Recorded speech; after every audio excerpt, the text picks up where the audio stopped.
ফের মন্দির প্রতিষ্ঠার আগে প্রাণ প্রতিষ্ঠা নিয়ে বিতর্ক। 4 শঙ্করাচার্যের পর এবার সুর চড়ালেন তারকেশ্বরের মহন্ত মহারাজ।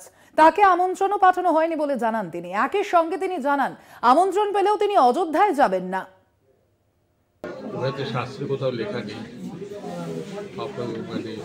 তৈরি হয়নি মূর্তি প্রতিষ্ঠা, এরকম কোথাও লেখা নেই। মন্দির প্রতিষ্ঠার আগে প্রাণ প্রতিষ্ঠা করা যায় না, এই কথা আগেই বলেছিলেন 4 শঙ্করাচার্য। এবার সেই সুরে সুর মেলালেন তারকেশ্বরের মহন্ত মহারাজা।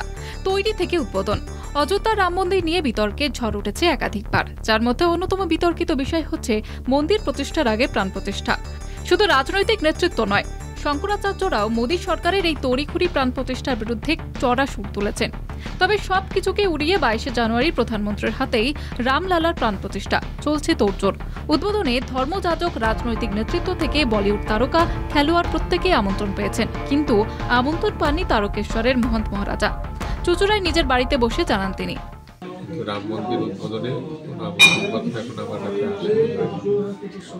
কিছু বলেছিল, আগে থেকে জানিয়েছিল সেন্ট্রাল গভর্নমেন্ট বা ওই ট্রাস্ট থেকে? 22 তারিখ তো উদ্বোধন, মানে আপনার যদি নিমন্ত্রণ আসতো তাহলে যেতেন? আমি তো অনেক কাজে ব্যস্ত থাকি, আগে থেকে আমার প্রোগ্রামটা ঠিক থাকে, আমি ঠিক বলতে পারবো না। ব্যস্ততার মধ্যে এই মুহূর্তে আসলেও যেতে পারবো না। মন্দির প্রতিষ্ঠার আগে প্রাণ প্রতিষ্ঠার বিষয়ে সরব হয়েছিলেন রাজ্যের মুখ্যমন্ত্রী মমতা বন্দ্যোপাধ্যায়।